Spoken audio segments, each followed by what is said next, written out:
இது வந்து அறிவியல் வளர்ச்சி. நீங்கள் வந்து தயாரிப்பாளரை போயிட்டு நீங்கள் சண்டை போட முடியாது. தனுஷும் மிருனால் தாகூரும் லவ் பண்ணுறாங்களா? சினிமாவில் இதெல்லாம் ஒரு சகஜமான விஷயம் தானே சார். டிவைஸ் பண்ணுறது அதுக்கு தானே சார்.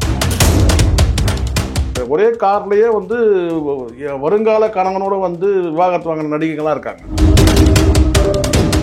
இன்னைக்கு உள்ள காலகட்டத்தில் சினிமாவையும் ஏஐயும் இன்னும் கொஞ்ச நாள்ல பிரித்து பார்க்கவே முடியாது. ஆமா, இன்னைக்கு தனுஷ் வருத்தப்படுறாருல்ல, இவர் வருத்தப்படுறதுல அர்த்தமே இல்லாத ஆயிடும் இன்னொரு 10 வருஷம் போனா.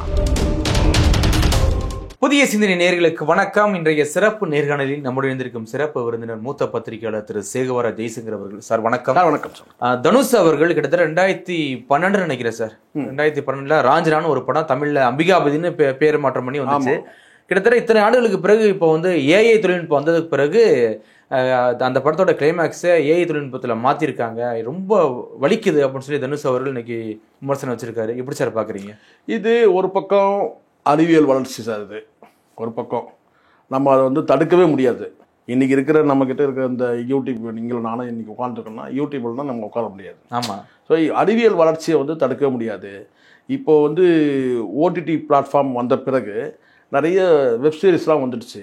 சினிமா மெல்ல மெல்ல உருமாறிட்டு இருக்குதா தான் நான் நினைக்கிறேன். சரிங்களா? வேறு இப்போ இன்னொரு பக்கம் இந்த வெப்சீரிஸ்லாம் எதுக்காக இதை சொல்லிடுறேன்னா, ஏஐக்கு போகிறதுக்கு முன்னாடி இந்த வெப்சீரிஸ் வந்த பிறகு ஒரு பக்கம் சினிமா மெல்ல மெல்ல உருமாறுது, வெப்சீரிஸாக மாறுது. இன்னொரு பக்கம் டிவி சீரியல்கள்லாம் காலியாக போகுது. இது வளர்ச்சியை நோக்கி நகருது. சினிமா அடுத்த கட்ட வளர்ச்சியை நோக்கி நகருது. ஒன்று, இப்போ நீங்கள் கேட்குற மாதிரி கேட்டால், இப்போ முன்னாடிலாம் ஒரு காட்சி எடுத்தாங்கன்னா எப்படி எடுத்தாங்கன்னு நமக்கு தெரியாது. அப்படியே நீங்கள் வாயப்பழம் தான் பார்ப்போம்.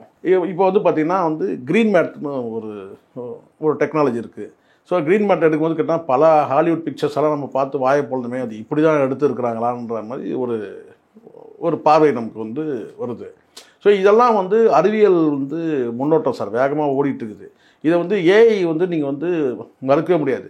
நீங்கள் ஏஐயில் இன்னைக்கு உள்ள காலகட்டத்தில் சினிமாவையும் ஏஐயும் இன்னும் கொஞ்ச நாளில் பிரித்து பார்க்கவே முடியாது. ஆமாம். இன்னைக்கு தனுஷ் வருத்தப்படுறாருல்ல, இண்டஸ்ட்ரியிலேயே இன்னைக்கு மனிதர்கள் செய்யக்கூடிய வேலையை ரோபோக்கள் செய்யக்கூடிய அந்த அறிவியல் நோக்கி நகருது. இண்டஸ்ட்ரியே சொல்கிறேன் நான். அப்படி இருக்கும்போது கேட்டால் இன்றைக்கி இவர் வருத்தப்படுறதுல அர்த்தமே இல்லாத ஆகிடும் இன்னொரு 10 வருஷம் போனால். ஏன்னா எல்லாமே ஏஐ தொழில்நுட்பத்தில் சேர்த்து தான் இப்போ உங்களுக்கு நான் கேட்குறேன்.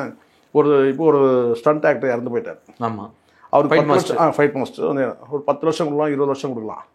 இப்போ இதே பார்த்திங்கன்னா ஏஐயில் எடுக்க முடியும்ல இதே காட்சியை.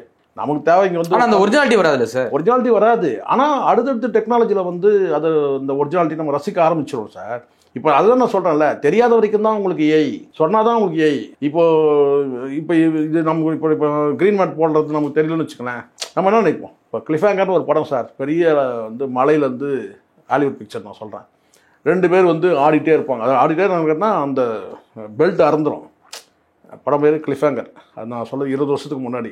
எப்படா அந்த காட்சி எடுத்திருப்பாங்க? 2 பேர் ஒரு இந்த மலையில் அந்த மலையிலேருந்தும் தொங்கிடும், இன்னும் பெல்ட் அறந்துடும்.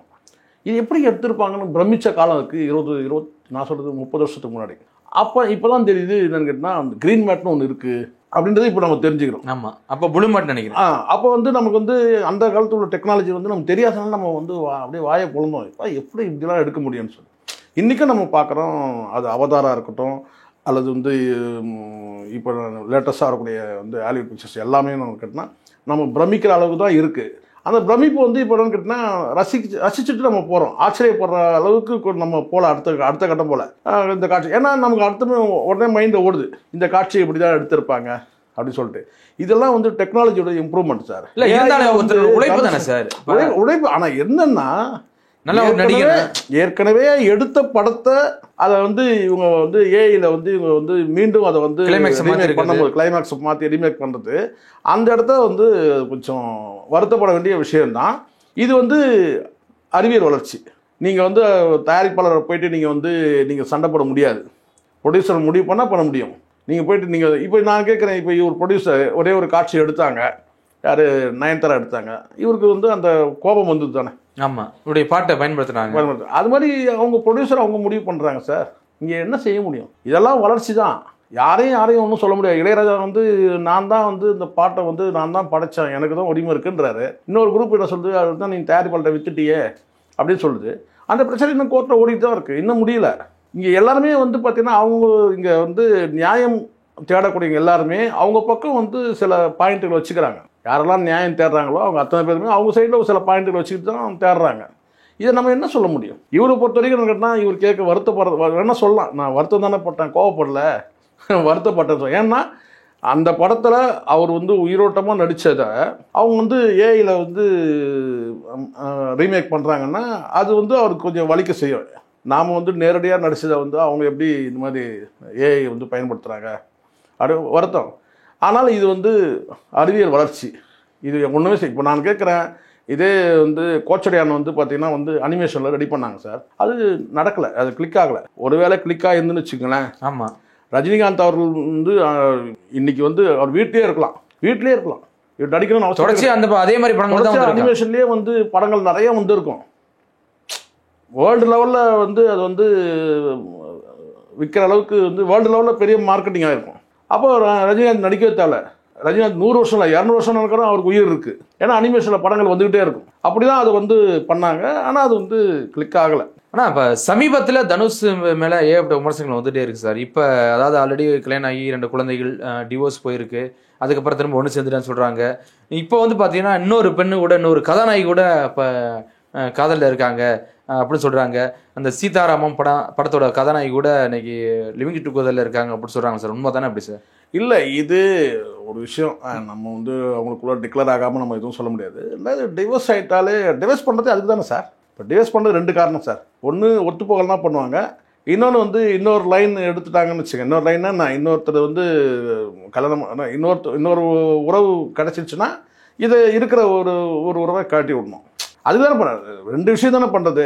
ஒன்று கருத்து வேற்றுமை, நீ நானும் சேர்ந்து வாழ முடியாது அப்படின்னு ஒரு எண்ணம் வரும்போது நடக்கிறது ஒன்று. இன்னொன்று என்னன்னு கேட்டிங்கன்னா, இன்னொரு தொடர்பு ஏற்படும் போது பார்த்தீங்கன்னா முன்னாடி உள்ள தொடர்பு இடைஞ்சலாக இருக்குன்னு சொல்லி காட்டி வர்றதுன்னு ஒன்று இருக்குது. ஸோ இந்த நான் சொல்கிறது தனுஷ் சொல்ல பொதுவாக சொல்கிறேன், விவாகரத்து இந்த 2 விஷயத்து தான் நடக்கும் கண்டிப்பாக. அப்படி இருக்கும்போது விவாகரத்து பண்ணிட்டாரு, ரூட்டு கிளியரு. இப்போ அடுத்து ஒரு தொடர்பு வந்து ஏற்பட்டதுன்னா அது வந்து அதுக்காக தானே பண்ணுறதே. இந்த மிருனால் தாக்கூருங்கிற ஒரு நடிகை வந்து இப்போ சமீபத்தில் நடித்த படத்துக்கெல்லாம் ப்ரொமோஷன்லாம் போயிருக்காரு. அதுதான் அந்த அதே நடிகை இட்லி கடை படத்துக்கு வைப்பெல்லாம் இப்போ கொடுத்துருக்காங்க. அப்படிங்கும்போது தனுஷும் மிருனால் தாக்கூரும் லவ் பண்ணுறாங்களா? அது வந்து இவரை இப்படி கேட்குறீங்க நீங்கள் இதே நீங்கள் வந்து ஒரு மூத்த நடிகர், எல்லாருக்கும் வழிகாட்டியாக இருக்கக்கூடிய ஒரு நடிகர், அவர் வந்து கௌதமியோட, கமல் தான் நான் சொல்கிறேன், கௌதமியோட வந்து லிவிங் டு ரிலேஷன்ஷிப்பில் இருந்தார். அதுக்கப்புறம் அவங்க போயிட்டாங்க. அதுக்கப்புறம் வேற ஒரு நடிகையோட இருக்கிறாரு. அது நான் சொன்ன லிவிங் டு ரிலேஷன்ஷிப்பில் இருக்கிறாருன்னு நான் சொல்ல, வேற இன்னொரு நடிகையோட இருக்கிறாரு. சினிமாவில் இதெல்லாம் ஒரு சகஜமான விஷயம் தானே சார். அவங்களா சொல்லி அவங்களா வந்து கல்யாணம் பண்ணிட்டாங்கன்னா நமக்கு பத்திரிகை கொடுத்து நீங்கள் வாங்க அப்படின்னு சொல்ல போகிறாங்க. அவங்களா சொன்னால் உண்டு, இல்லைன்னா லிவிங் டு ரிலேஷன்ஷிப்பில் இன்னும் நிறைய பல உறவுகள் இருக்குது, வெளியே தெரியாத வரைக்கும் ஒன்றுமே இல்லை. இப்போ கௌதமி வந்து வாழ்க்கை வந்து வெளிச்சமாச்சு. அதுக்கப்புறம் அவங்க பஞ்சாயத்தெல்லாம் பண்ணாங்க, நிறைய நடந்து உங்களுக்கு தெரியும். வெளியே போயிட்டு கமல் மீது சார்ஜஸ்லாம் பண்ணாங்க. சினிமாவில் வந்து இது வந்து சர்வசாதாரண விஷயந்தான். நம்ம சாதாரண குடும்பங்களில் தான் மிடில் கிளாஸ் பீப்புளில், அப்பர் மிடில் கிளாஸ் பீப்புளில் இங்கே தான் வந்து இந்த சிக்கல் இருக்குது. கீழையும் மேலையும் இந்த சிக்கல் கிடையாது. நான் சொல்ல கீழன்றது கேட்டேன்னா அடிமட்ட மக்கள்கிட்ட வந்து இது வந்து பெரிய விஷயம் கிடையாது. இன்றைக்கி ஒரு வீட்டில் இருப்பான், நாளைக்கு இன்னொரு வீட்டில் இருப்பான், அப்படி இருக்கும். நான் சொல்கிறது ரொம்ப கீழ்மட்டம், அடிமட்டம் சொல்கிறேன். இதே வந்து மேலே பெரிய கோடீஸ்வரனாக இருக்கான்னா அவனுக்கு சர்வசாதாரணம், இது மாற்றுறதுன்றது சர்வசாதாரணம். மிடில் கிளாஸ் பீப்புள் தான் இங்கே லோல் படுறது. இந்த அப்பர் மிடில் கிளாஸ்னால் அவங்க தான் இங்கே வந்து எல்லாத்தையும் தூக்கி பிடிக்கிறது. மானம் இது மட்டும் எல்லாத்தையும் வந்து ஏழையாக இருந்தாலும் பாழையாக இருந்தாலும் யாராக இருந்தாலும் வந்து அவங்க தான் இதை தூக்கி பிடிக்கிறது. மற்றவங்களாம் எனக்கு அது சர்வசாதாரணம்.